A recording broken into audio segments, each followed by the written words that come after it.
ನಮಸ್ಕಾರ. ಒಂದು ಕಡೆ ಸುಪ್ರೀಂ ಕೋರ್ಟ್ ಶಾಲೆಗಳಲ್ಲಿ ಮುಟ್ಟಿನ ನೈರ್ಮಲ್ಯ ನಮ್ಮ ಮೂಲಭೂತ ಹಕ್ಕು ಅಂತ ಹೇಳುತ್ತೆ. ಆದರೆ ಇನ್ನೊಂದು ಕಡೆ ಕೆಲ್ಸದ ಜಾಗದಲ್ಲಿ ಮುಟ್ಟಿನ ರಜೆ ಕೇಳಿದಾಗ ಅದೇ ಕೋರ್ಟ್ ಇದೊಂದು ಎರಡು ಅಲಗಿನ ಕತ್ತಿ ಅಂತ ಯಾಕೆ ಹೇಳುತ್ತೆ? ಈ ವಿರೋಧಾಭಾಸ ಯಾಕೆ ಬಂತು? ಬನ್ನಿ ಇವತ್ತು ಇದ್ರ ಬಗ್ಗೆನೇ ಮಾತಾಡೋಣ. ನಮ್ಮ ಇವತ್ತಿನ ಚರ್ಚೆ ಶುರುವಾಗೋಡೆ ಸುಪ್ರೀಂ ಕೋರ್ಟ್ನ ಈ ಒಂದು ಅದ್ಭುತವಾದ ಮಾತಿನಿಂದ. ನೋಡಿ, ಒಂದು ಪೀರಿಯಡ್ ವಾಕ್ಯವನ್ನ ಕೊನೆಗೊಳಿಸಬೇಕೆ ಹೊರತು ಶಿಕ್ಷಣವನ್ನಲ್ಲ. ಇದು ಸುಮ್ಮನೆ ಒಂದು ಘೋಷಣೆ ಅಷ್ಟೇ ಅಲ್ಲ.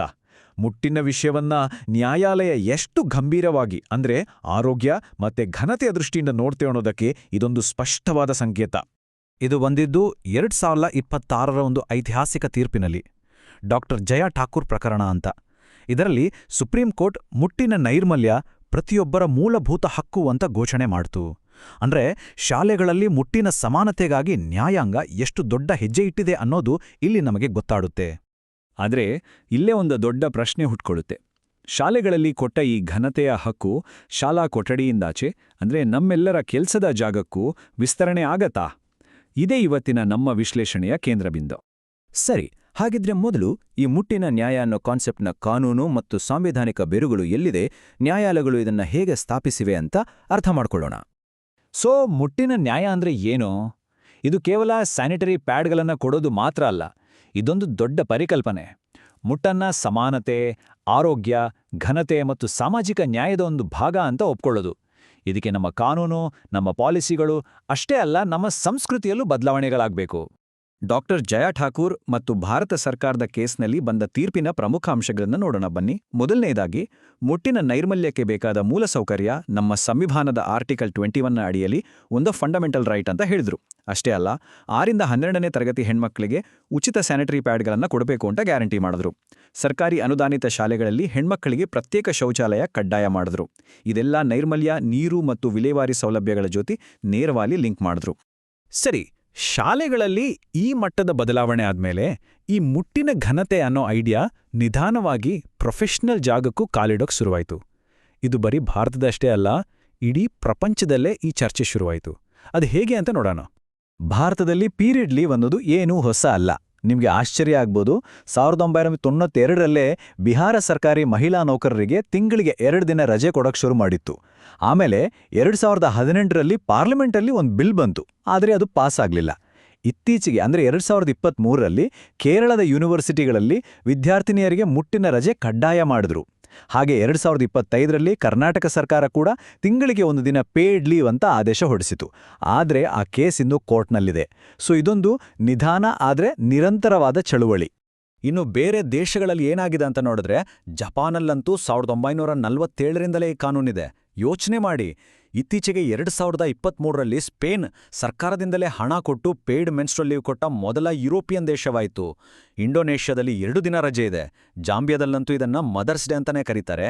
ವಿಯೆಟ್ನಾಂನಲ್ಲಿ ಬೇರೆ ಬೇರೆ ಆಯ್ಕೆಗಳನ್ನ ಕೊಟ್ಟಿದ್ದಾರೆ. ಅಂದ್ರೆ ಇದೊಂದು ಜಾಗತಿಕ ಚರ್ಚೆ ಅನ್ನೋದು ಸ್ಪಷ್ಟ. ಈ ಎಲ್ಲಾ ಬೆಳವಣಿಗೆಗಳನ್ನು ನೋಡಿದ್ರೆ ಸಹಜವಾಗೇ ಮುಂದಿನ ಹೆಜ್ಜೆ ಒಂದು ರಾಷ್ಟ್ರೀಯ ನೀತಿ ಅಂತ ಎಲ್ಲರೂ ಅಂದ್ಕೊಂಡಿದ್ರು. ಆದ್ರೆ ಕತೆ ಇಲ್ಲಿ ಒಂದು ದೊಡ್ಡ ತಿರುವು ಪಡ್ಕೊಳ್ಳುತ್ತೆ. ನೋಡಿ, ಇಲ್ಲೇ ನಮಗೆ ಆ ವಿರೋಧಾಭಾಸ ಕಾಣಿಸೋದು. ಒಂದೇ ಸುಪ್ರೀಂ ಕೋರ್ಟ್, ಆದರೆ 2 ಬೇರೆ ಬೇರೆ ಕೇಸ್, 2 ತದ್ವಿರುದ್ಧವಾದ ಫಲಿತಾಂಶಗಳು. ಒಂದು ಕಡೆ ಡಾಕ್ಟರ್ ಜಯಾ ಠಾಕೂರ್ ಕೇಸ್, ಇದು ಶಾಲೆಗಳಲ್ಲಿ ಮುಟ್ಟಿನ ನೈರ್ಮಲ್ಯದ ಬಗ್ಗೆ ಇದನ್ನ ಕೋರ್ಟ್ ಮೂಲಭೂತ ಹಕ್ಕು ಅಂತೇಳಿ ಕಡ್ಡಾಯವಾಗಿ ಜಾರಿಗೆ ತನ್ನಿ ಅಂತ ಡೈರೆಕ್ಷನ್ ಕೊಡ್ತು. ಇನ್ನೊಂದು ಕಡೆ ಶೈಲೇಂದ್ರ ಮಣಿ ತ್ರಿಪಾಠಿ ಕೇಸ್, ಇದು ಕೆಲಸದ ಜಾಗದಲ್ಲಿ ಕಡ್ಡಾಯ ಮುಟ್ಟಿನ ರಜೆ ಬಗ್ಗೆ. ಇಲ್ಲೇ ನಾಳಿ ಕೋರ್ಟ್ ಇದನ್ನ ನೀತಿ ವಿಷಯ ಅಂದ್ರೆ ಪಾಲಿಸಿ ಮ್ಯಾಟರ್ ಅಂತ ಹೇಳಿ ಯಾವುದೇ ಡೈರೆಕ್ಷನ್ ಕೊಡೋಕೆ ನಿರಾಕರಿಸಿಬಿಡ್ತು. ಯಾಕೆ ಹೀಗಾಯ್ತು? ಹಾಗಿದ್ರೆ ಈ ವಿರೋಧಾಭಾಸಕ್ಕೆ ಕಾರಣವಾದ್ರೂ ಏನು? ಕೋರ್ಟ್ ಯಾಕೆ ಹೀಗೆ ಹೇಳಿತು? ನ್ಯಾಯಾಲಯದ ತಾರ್ಕಿಕತೆಯನ್ನ ಸ್ವಲ್ಪ ಆಳವಾಗಿ ನೋಡೋಣ ಬನ್ನಿ. ಯಾಕಂದ್ರೆ ಕೋರ್ಟ್ ತನ್ನ ಕಳವಳಗಳನ್ನ ತುಂಬಾನೇ ಸ್ಪಷ್ಟವಾಗಿ ಹೇಳಿದೆ. ಅಂದಿನ ಚೀಫ್ ಜಸ್ಟಿಸ್ ಸೂರ್ಯಕಾಂತ್ ಅವರ ಈ ಮಾತುಗಳನ್ನು ಕೇಳಿ. ಇದನ್ನು ಕಾನೂನಿನಲ್ಲಿ ಕಡ್ಡಾಯ ಸ್ಥಿತಿಯನ್ನಾಡಿ ಪರಿಚಯಿಸಿದ ಕ್ಷಣ ಅದು ಮಹಿಳೆಯರ ವೃತ್ತಿಜೀವನಕ್ಕೆ ಯಾವ ರೀತಿಯ ಹಾನಿ ಮಾಡ್ತದೆ ಎಂದು ನಿಮಗೆ ತಿಳಿದಿಲ್ಲ. ಇದೇ ನ್ಯಾಯಾಲಯದ ವಾದದ ಕೇಂದ್ರಬಿಂದು. ಅಂದ್ರೆ ಒಳ್ಳೆಯದಕ್ಕೆ ಅಂತ ತಂದ ಕಾನೂನು ಕೆಟ್ಟ ಪರಿಣಾಮ ಬೀರಬಹುದು ಅನ್ನೋ ಭಯ. ಅವರು ಇನ್ನೂ ಒಂದು ಹೆಜ್ಜೆ ಮುನ್ನೆ ಹೋಗಿ ಹೀಗೆ ಹೇಳ್ತಾರೆ, ನಾವು ಇಂತಹ ಕಾನೂನನ್ನು ಮಾಡಿದ್ರೆ ಯಾರೂ ಮಹಿಳೆಯರನ್ನು ನೇಮಿಸ್ಕೊಳ್ಳೋದಿಲ್ಲ. ಇದು ತುಂಬಾ ದೊಡ್ಡ ಮಾತು. ಅಂದ್ರೆ ಈ ಕಾನೂನಿಂದ ಕಂಪನಿಗಳು ಮಹಿಳೆಯರನ್ನ ಕೆಲ್ಸಕ್ಕೆ ತಗೊಳ್ಳೋಕೆ ಹಿಂದೇಟು ಹಾಕ್ಬೋದು ಅನ್ನೋ ಆತಂಕ. ಮತ್ತೆ ಯಾರೂ ಅವರಿಗೆ ಜವಾಬ್ದಾರಿಗಳನ್ನ ನೀಡೋದಿಲ್ಲ, ಅವರ ವೃತ್ತಿ ಜೀವನ ಮುಗಿದು ಹೋಗ್ತದೆ ಅಂತಾನೂ ಹೇಳ್ತಾರೆ. ಇದರರ್ಥ ಈ ರಜೆಯ ಕಾರಣದಿಂದ ಮಹಿಳೆಯರ ಬಗ್ಗೆ ತಪ್ಪು ಕಲ್ಪನೆಗಳು ಬಂದು ಅವರಿಗೆ ಪ್ರಮೋಷನ್, ದೊಡ್ಡ ಜವಾಬ್ದಾರಿಗಳು ಸಿಗದೇ ಇರ್ಬೋದು ಅಂತ ಕೋರ್ಟ್ ಯೋಚಿಸ್ತಾ ಇದೆ. ಸೊ ಒಟ್ಟಾರೆಯಾಗಿ ಕೋರ್ಟ್ ಏನ್ ಹೇಳ್ತಾ ಇದೆ ಅಂದ್ರೆ, ಕೆಲವು ಕಂಪನಿಗಳು ತಾವಾಗಿಯೇ ಸ್ವಯಂ ಪ್ರೇರಿತವಾಗಿ ಈ ರಜೆ ಕೊಡ್ತಿದ್ರೆ ಅದು ಅತ್ಯುತ್ತಮ ಪಾಲಿಸಿ. ಆದ್ರೆ ನಾವು ಕಾನೂನಿನ ಮೂಲಕ ಇದನ್ನ ಎಲ್ಲರ ಮೇಲೆ ಕಡ್ಡಾಯವಾಗಿ ಹೇರಿದ್ರೆ ಅದರಿಂದ ಹಾನಿಯಾಗೋ ಸಾಧ್ಯತೆ ಇದೆ, ಈ ಎರಡರ ನಡುವೆ ವ್ಯತ್ಯಾಸ ಇದೆ ಅಂತ ಕೋರ್ಟ್ ಹೇಳ್ತು. ಹಾಗಿದ್ರೆ ಕೋರ್ಟ್ ಇಷ್ಟು ದೊಡ್ಡ ಕಳವಳವನ್ನು ವ್ಯಕ್ತಪಡಿಸಿದ ಮೇಲೆ ಮುಂದಿನ ದಾರಿ ಏನು? ಕೋರ್ಟ್ ಸುಮ್ಮನೆ ಕೇಸ್ ವಜಾ ಮಾಡಿ ಕೈ ತೊಳ್ಕೊಳ್ಳಿಲ್ಲ, ಬದಲಿಗೆ ಒಂದು ಬೇರೆ ಪರಿಹಾರದ ಕಡೆ ಬೆರಳು ತೋರಿಸ್ತು.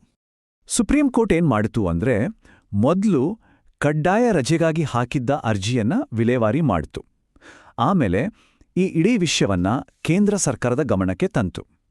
ಮೂರನೇದಾಗಿ ಸರ್ಕಾರಕ್ಕೆ ಒಂದು ನೀತಿ ಚೌಕಟ್ಟನ್ನ, ಅಂದ್ರೆ ಒಂದು ಪಾಲಿಸಿ ಫ್ರೇಮ್ವರ್ಕ್ ರೆಡಿ ಮಾಡಿ ಅಂತ ನಿರ್ದೇಶನ ಕೊಟ್ಟು. ಅಂಡ್ ಮೋಸ್ಟ್ ಇಂಪಾರ್ಟೆಂಟ್ಲಿ, ಈ ನೀತಿಯನ್ನ ಎಲ್ಲಾ ಪಾಲುದಾರರ ಜೊತೆ, ಅಂದ್ರೆ ಕಂಪನಿಗಳು, ನೌಕರರು, ಎಕ್ಸ್ಪರ್ಟ್ಸ್ ಎಲ್ಲರ ಜೊತೆ ಚರ್ಚೆ ಮಾಡಿ ರೂಪಿಸಬೇಕು ಅಂತ ಹೇಳಿದೆ. ಹಾಗಾದ್ರೆ ಸರ್ಕಾರ ಈಗ ಯಾವೆಲ್ಲ ಮಾದರಿಗಳನ್ನ ಪರಿಗಣಿಸ್ಬೋದು ನೋಡಿ. ಮೊದಲನೇದು ಉದ್ಯೋಗದಾತ ಬೆಂಬಲಿತ ಮಾದರಿ. ಅಂದ್ರೆ ಕಂಪನಿಗಳೇ ರಜೆಗೆ ದುಡ್ಡು ಕೊಡೋದು. ಇದನ್ನ ಕಾನೂನು ಮಾಡೋದು ಸುಲಭ, ಆದ್ರೆ ಸುಪ್ರೀಂ ಕೋರ್ಟ್ ಹೇಳದ ಹಾಗೆ ನೇಮಕಾತಿಯಲ್ಲಿ ತಾರತಮ್ಯ ಆಗೋ ರಿಸ್ಕ್ ಇದೆ. ಎರಡನೇ ಆಯ್ಕೆ ರಾಜ್ಯ ಬೆಂಬಲಿತ ಮಾದರಿ. ಸ್ಪೇನ್ನಲ್ಲಿ ಮಾಡಿರೋ ಹಾಗೆ ಇಲ್ಲಿ ಸರ್ಕಾರವೇ ಸಾಮಾಜಿಕ ಭದ್ರತೆ ಮೂಲಕ ರಜೆಗೆ ದುಡ್ಡು ಕೊಡುತ್ತೆ. ಇದರಿಂದ ಕಂಪನಿಗಳ ಮೇಲಿನ ಹೊರೆ ಕಮ್ಮಿ ಆಗುತ್ತೆ, ತಾರತಮ್ಯದ ಭಯನೂ ಇರಲ್ಲ. ಆದ್ರೆ ಇದಕ್ಕೆ ಸರ್ಕಾರದತ್ರ ದೊಡ್ಡ ಮಟ್ಟದ ಹಣ ಮತ್ತೆ ವ್ಯವಸ್ಥೆ ಬೇಕು. ಮೂರನೇದು ಮಿಶ್ರ ಮಾದರಿ. ಅಂದ್ರೆ ಕಂಪನಿ ಮತ್ತು ಸರ್ಕಾರ ಇಬ್ರೂ ಜವಾಬ್ದಾರಿ ಹಂಚ್ಕೊಳ್ಳೋದು. ಇದು ಕೂಡ ಒಂದು ಒಳ್ಳೆ ಆಯ್ಕೆ, ಆದ್ರೆ ಜಾರಿಗೆ ತರೋದು ಸ್ವಲ್ಪ ಕಾಂಪ್ಲೆಕ್ಸ್ ಆಗ್ಬೋದು. ಸೊ ಇಲ್ಲಿರೋ ಅತಿ ದೊಡ್ಡ ಸವಾಲು ಅಂದ್ರೆ, ಒಂದು ಕಡೆ ಪರಿಹಾರ ಕೊಡಬೇಕು, ಇನ್ನೊಂದು ಕಡೆ ಅದೇ ಪರಿಹಾರ ಮಹಿಳೆಯರ ಬಗ್ಗೆ ತಪ್ಪು ಕಲ್ಪನೆಗಳನ್ನ ಹುಟ್ಟು ಹಾಕಬಾರ್ದು ಅಥವಾ ಅವರ ಉದ್ಯೋಗಕ್ಕೆ ಅಡ್ಡಿ ಮಾಡಬಾರ್ದು. ಈ ಬ್ಯಾಲೆನ್ಸ್ ಸಾಧಿಸೋದೇ ಸಾಮಾನ್ಯವಾಗಬೇಕಲ್ಲಿ. ಕೊನೆಯದಾಗಿ ಈ ಒಂದು ಪ್ರಶ್ನೆ ನಮ್ಮೆಲ್ಲರನ್ನೂ ಕಾಡುತ್ತೆ. ಒಂದು ರಾಷ್ಟ್ರ ತನ್ನ ಪ್ರಜೆಗಳಿಗೆ ಘನತೆಯನ್ನ ಕೊಡುವಾಗ ಅದೇ ಸಮಯದಲ್ಲಿ ಅವರಿಗೆ ಅನಾನುಕೂಲ ಆಗದಂತೆ ಹೇಗೆ ನೋಡ್ಕೊಳ್ಬಹುದು?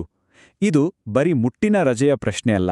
ಇದು ನಿಜವಾದ ಸಮಾನತೆಯ ಹುಡುಕಾಟದಲ್ಲಿ ಹಕ್ಕುಗಳು, ವಾಸ್ತವ ಮತ್ತು ನೀತಿಯ ನಡುವೆ ನಾವು ಮಾಡಬೇಕಾದ ಒಂದು ಸೂಕ್ಷ್ಮವಾದ ಕಸರತ್ತು.